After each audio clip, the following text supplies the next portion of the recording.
बाबा साहब शुद्ध रह करके ही, हिंदू धर्म में रह करके ही, अरे उन्होंने हिंदू कोड बिल बनाया, हिंदू धर्म में रह करके ब्राह्मणवाद से लड़ते रहे ना, गांधी से लड़ते रहे ना।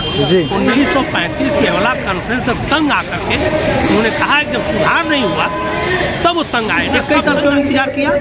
उस व्यवस्था को सुधारने की कोशिश करते रहे, कोशिश में लगे रहे, तो शुद्ध रहकर ही लगे रहे, वो काम मैं कर रहा हूँ। जी जी। हाय फ्रेंड्स, जय भीम, नमो बुद्धाय। दोस्तों, आज संविधान चौक पहुँच चुका हूँ और संविधान चौक में यहाँ मुंबई से सर आए हुए हैं। हम उनसे जानते हैं इस संविधान के बारे में और संविधान किस तरह से खतरे में है, क्या मैसेज देना चाहते हैं सर, आइए हम जानते हैं। जय भीम सर। सर, आपका शुभ नेम? मेरा नाम एक्चुअली पिताजी का देवा नाम मेरा शिवशंकर सिंह था जी। महाराष्ट्र में जब नौकरी करने आ गया 1973 में, तो मेरा नाम शिवशंकर राम कमल सिंह हो गया। तो फॉर्मली मेरा नाम SR सिंह करके था। मैं एमटीएनएल से DGM रिटायर हुआ और मैं 82 में मान्यवर कांसीराम के साथ बामसेप से जुड़ गया था।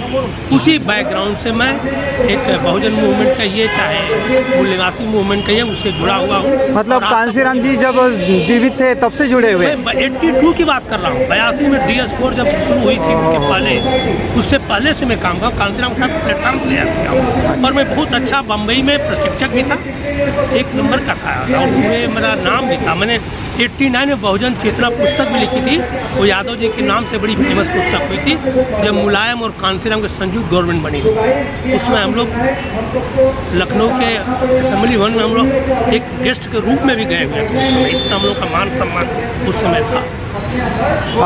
जैसे कि सर आज पूरा देश ये जानता है कि हमारा संविधान खतरे में है, इसके बारे में आपकी क्या ये है? देखिए, सच बात तो यह है कि हमारा संविधान जो है, मैं आपको बता देना चाहता हूं कि बहुत लोग कहते हैं, बहुत जगह प्रचार भी है कि हमारा संविधान विदेशों में कहा जाता है कि दुनिया का सबसे बढ़िया संविधान, सर्वश्रेष्ठ कहा जाता है। सर्वश्रेष्ठ। जानते हैं क्यों सर्वश्रेष्ठ माना गया है? कि हमारे देश का संविधान पूरे विश्व का संविधान होता है, सिर्फ देश को प्रशासनिक चलाने के लिए होता है। प्रशासनिक ढांचा कैसे होगा, कैसे चलेगा, उसके ऊपर हो। लेकिन हमारे देश का संविधान जो है ना, प्रशासनिक ढांचा के साथ साथ सामाजिक व्यवस्था पर भी बना हुआ है। बराबर। सामाजिक व्यवस्था, एक इंसान दूसरे साथ कैसा व्यवहार करेगा, कैसे एक दूसरे का भाईचारा बनेगा, कैसे रहना है, कैसे ऊंच नीच की भावना खत्म करना है, उस पर भी हमारा संविधान है। तो हमारा देश का संविधान जब 26 1950 को लागू हुआ ना, तो कांग्रेस गवर्नमेंट ने सिर्फ प्रशासनिक ढांचे को लागू किया, लेकिन जो सामाजिक व्यवस्था थी संविधान के अंदर, उसको टच ही नहीं किया और आज तक कोई नहीं टच कर रहा। आपको उसमें मैं देखिए, संविधान का बहुत बड़ा ज्ञाता नहीं हूँ मैं, लेकिन 2 आर्टिकल आपको बता देना चाहता हूँ। एक है आर्टिकल 13। आर्टिकल 13 ये कहता है 26 जनवरी 1950 के बाद जो भी व्यवस्था है, रीत है, रिवाज है, त्यौहार है, सामाजिक जो भी रहन सहन में लगा हुआ है, अगर वो ऊंच नीच छुआछूत के भेदभाव से है, तो आज के बाद ध्वस्त कर दिया जाता है। बिल्कुल। आज के बाद नल एंड वाइट है। लेकिन कहीं नहीं नल एंड वाइट है। आज 72 साल के बाद भी वो जैसे के तैसे और भी बढ़ाया जा रहा है। बिल्कुल बिल्कुल। दूसरा एक आर्टिकल है 51H। 51H क्या कहता है कि हर सेंट्रल गवर्नमेंट को, हर स्टेट गवर्नमेंट को, मतलब हर नागरिक के अंदर वैज्ञानिक सोच पैदा करने की प्रवृत्ति लाना है। आप बताइए, 72 सालों में कोई भी है जो नेशनल लेवल पर, स्टेट लेवल पर, जिला लेवल पर वैज्ञानिक सोच पैदा करने की प्रवृत्ति ला रहा है? नहीं। सुबह टीवी खोलिए, दुनिया भर के बाबा आएंगे, कोई पाखंड बताएगा, कोई ज्योति बताएगा, कोई मंगल कामना बताएगा, कोई कुछ बताएगा। ये क्या है? पाखंड अंधविश्वास को बढ़ावा है। लेकिन संविधान क्या कहता है? समता, समानता, भाईचारे का, पाखंड के खिलाफ।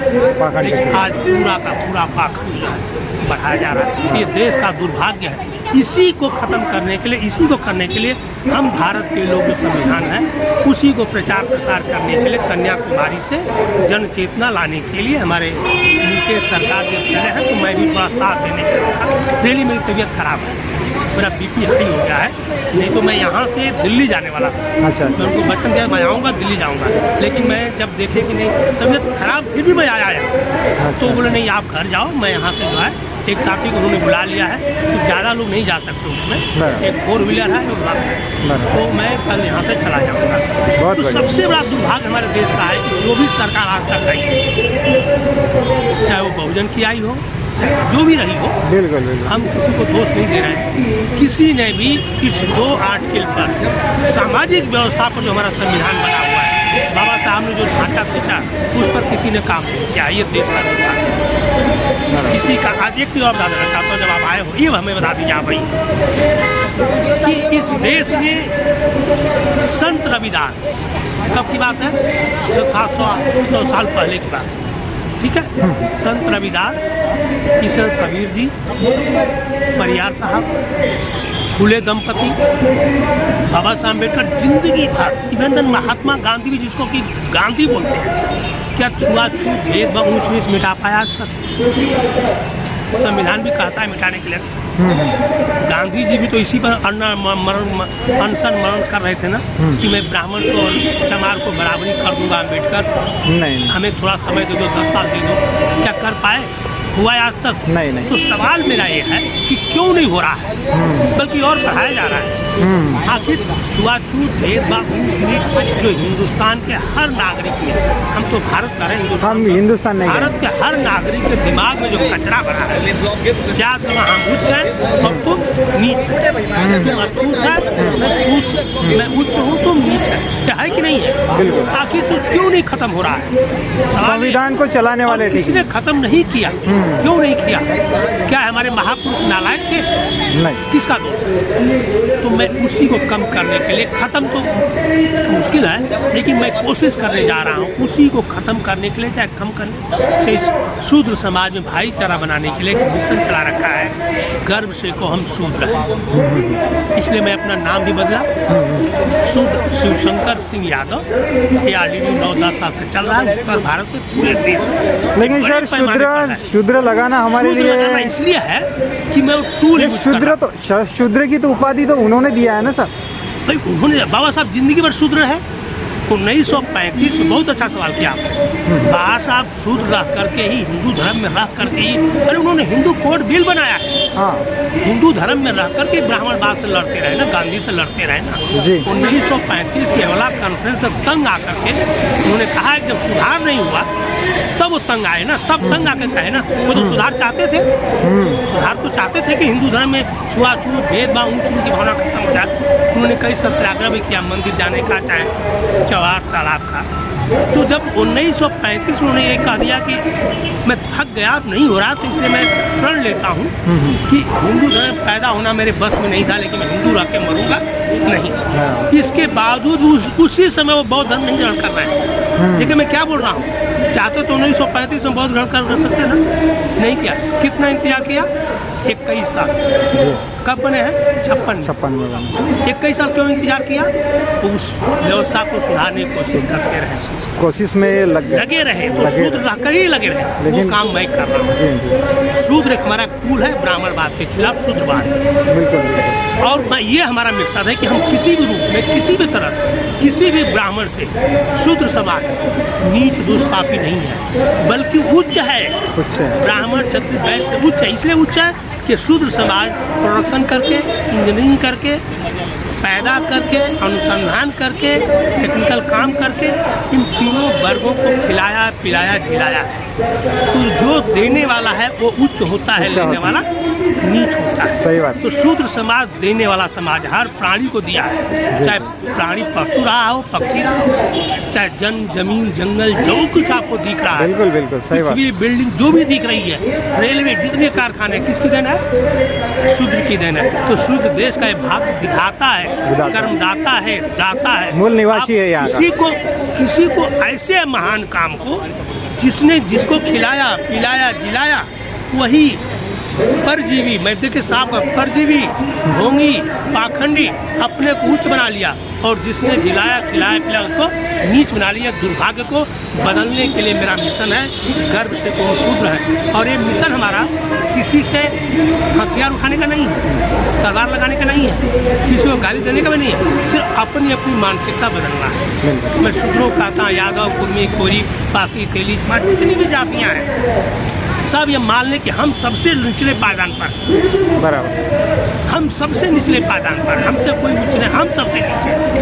भाईचारा बन जाएगी, और आपका शासन प्रशासन और दिमाग जो कचरा है ना कि मैं उच्च हूँ तुम नीच है, ये भैया बहुत बड़ी जेनेटिक बीमारी है भारत के 99% लोगों में। बराबर। अब आपको लास्ट में कह देना चाहता हूँ कि मेरा मिशन ये है कि जो भी इंसान जात के कारण अपने आप को उच्च मानता है और दूसरे को नीच मानता है, उसको हैवान मानता है, वो इंसान नहीं है। और भारत के लोग इंसान हैं ही नहीं, 90%।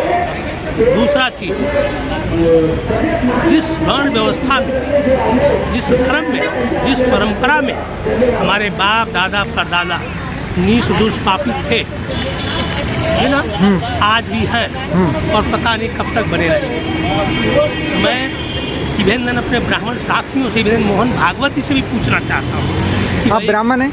एक नियाद दे दीजिए। आप ब्राह्मण थे? शूद्र हैं? हाँ, एक नियाद दे दीजिए हमें। 10 साल, 15 साल, 20 साल, अगर मैं डॉक्टर, इंजीनियर, वैज्ञानिक बनता हूँ, अपने बराबर करोगे कि नहीं करोगे? अगर नहीं करते हो तो तुम्हारे व्यवस्था को, तुम्हारे धर्म को, तुम्हारे परंपरा को दुष्कारता नहीं चाहिए।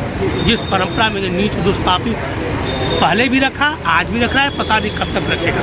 तीसरा मिशन का हमारा मकसद, जो देवी देवता भगवान इंसान के छूने से अपवित्र हो रहा था, आज भी हो रहा है। मैं कह रहा हूँ, क्या ऐसे देवी देवता भगवान हो सकते हैं?